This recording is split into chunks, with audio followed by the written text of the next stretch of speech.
Máximas de Romanos. Vida de Marco Claudio Marcelo. Origen y naturaleza. Marco Claudio Marcelo nació de familia patricia, aunque no de las más opulentas en riquezas, sino de aquellas que conservaban la antigua nobleza romana en la sobriedad y en la devoción a las armas. Desde niño mostró una naturaleza doble y admirable.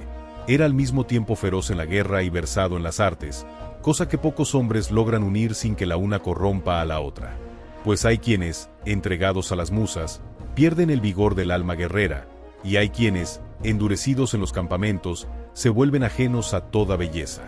Marcelo, en cambio, cultivó ambas inclinaciones como quien riega dos plantas distintas en el mismo jardín sin que ninguna ahogue a la otra. Era de cuerpo robusto y de semblante severo, que infundía respeto en los soldados y cierta gravedad en los enemigos que lo contemplaban.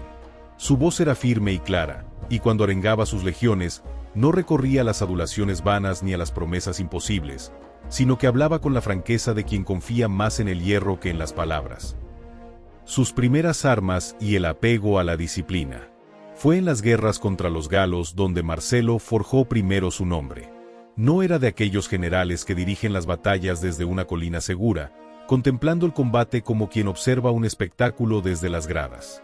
Al contrario, se lanzaba al frente con la impetuosidad de un joven aunque ya peinara las sienes de gris, creyendo que el general que no comparte el peligro con sus soldados no merece el aprecio ni la obediencia de ellos. Tenía por costumbre, antes de cada campaña, revisar personalmente las armas de sus hombres, no por desconfianza hacia sus tribunos, sino porque consideraba que un general que ignora el estado de las espadas y los escudos de sus soldados es como un médico que desconoce los remedios de su botiquín. Esta costumbre le granjeó el afecto sincero de la tropa, que veía en él no a un señor altivo, sino a un compañero de fatiga investido de autoridad. En cuanto a la disciplina, era estricto pero no cruel. Castigaba la cobardía con dureza, pues decía que un soldado cobarde es más peligroso que un enemigo valiente, ya que el enemigo ataca de frente pero el cobarde destruye por dentro la fortaleza del ejército. Sin embargo, nunca permitió que el castigo fuera aplicado en la cólera, y esperaba siempre a que la ira se enfriara antes de pronunciar sentencia, pues había aprendido de los antiguos que las decisiones tomadas en el furor del momento son casi siempre injustas. Los Spolia Opima y el combate singular contra Viridomaro. Pero la acción que más fama le dio entre sus contemporáneos y que lo inscribió para siempre en los anales de la gloria romana fue su combate singular contra Viridomaro, rey de los galos insubrios. Pues hay ciertos momentos en la vida de un hombre en que el destino parece suspenderse un instante, como el equilibrista que cruza el abismo sobre una cuerda, y en ese instante se revela de qué metal está hecho el alma. Aconteció que en la batalla cerca de Clastidium, Marcelo, viendo a Viridomaro avanzar sobre su caballo con la arrogancia de quien no concibe la posibilidad de la derrota, sintió arder en su pecho no el miedo sino aquel fuego sagrado que los griegos llamaban timos, y que es el resorte de las almas verdaderamente grandes. Picó espuelas a su caballo, se lanzó contra el rey galo, y con su lanza lo atravesó, derribándolo de la montura. Luego bajó del caballo, y en medio del fragor de la batalla, con la serenidad de quien realiza un acto ritual, le arrancó las armas y las ofreció en homenaje a Júpiter Feretrio. Con esta acción, Marcelo obtuvo los Spolia Opima, los despojos más gloriosos que un romano podía conseguir, reservados únicamente para quien mataba en combate singular al general enemigo. Solo Rómulo antes que él y Cornelio Coso habían alcanzado tal honor, de modo que Marcelo pasó a formar parte de aquella pequeñísima fraternidad de héroes que la propia historia romana miraba con veneración casi religiosa. Cuando entró en Roma portando los despojos del rey galo, el pueblo lo recibió con un entusiasmo que superaba el de los triunfos ordinarios, pues veían en él no solo al vencedor de una batalla sino al heredero vivo de la virtud fundadora de Roma. Sus costumbres en la paz y la inclinación a las artes griegas. Más lo que distinguía a Marcelo de muchos otros grandes capitanes romanos de su época era su devoción por la cultura griega, devoción que sus contemporáneos más severos miraban con cierta desconfianza, como suele ocurrir con todo aquello que los hombres no comprenden del todo. Tenía por costumbre, en los días de reposo, rodearse de filósofos, músicos y artistas, y escucharlos con una atención que sorprendía a quienes solo lo conocían como guerrero. Decía que el alma, como el hierro, necesita ser templada no solo en el fuego sino también en el agua fría, y que las artes eran para él ese enfriamiento necesario que impedía que la dureza del soldado se convirtiera en barbarie. Fue él quien introdujo en Roma, tras la conquista de Siracusa, las más hermosas obras del arte griego, y en este punto su fama tiene dos caras, como la moneda que muestra el águila en un lado y la leyenda en el otro. Pues unos lo alababan por haber enriquecido a Roma con bellezas que los romanos nunca habían conocido, educando así los ojos y el espíritu de un pueblo que había sido hasta entonces más hábil en destruir que en apreciar. Y otros, como el severo Catón, censuraban que se trajera a Roma aquella seducción griega que, según ellos, afeminaba las costumbres y debilitaba la antigua virtud.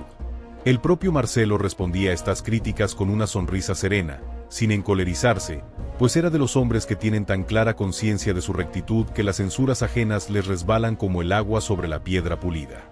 Decía que era justo que los romanos, que habían vencido a los griegos con las armas, aprendieran a su vez de ellos en aquello en que los griegos eran superiores, pues solo el necio desprecia la sabiduría del vencido.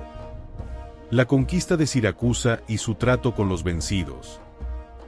La toma de Siracusa fue la más grande de sus empresas militares y también aquella que más revela su carácter complejo.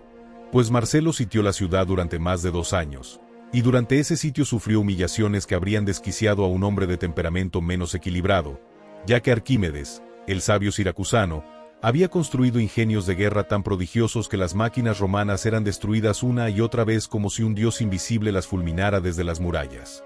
Cuentan que Marcelo, al ver sus naves destrozadas por las catapultas y las garras de hierro de Arquímedes, exclamó con una mezcla de furor y admiración que Arquímedes usaba sus barcos como vasijas para servir agua, burlándose de su zambuca, que era una máquina de asalto que los romanos habían construido con gran esfuerzo y de la que esperaban mucho.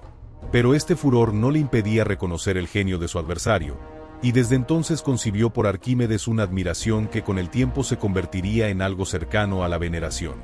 Cuando por fin cayó Siracusa, Marcelo dio órdenes estrictas de que se respetaran las vidas y las propiedades de los ciudadanos, cosa nada ordinaria en aquellos tiempos en que la victoria daba al vencedor derecho de vida y muerte sobre los vencidos.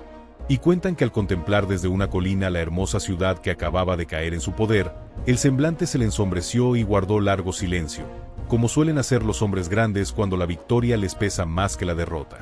Quiso salvar a Arquímedes y dio órdenes de que fuera tratado con toda consideración.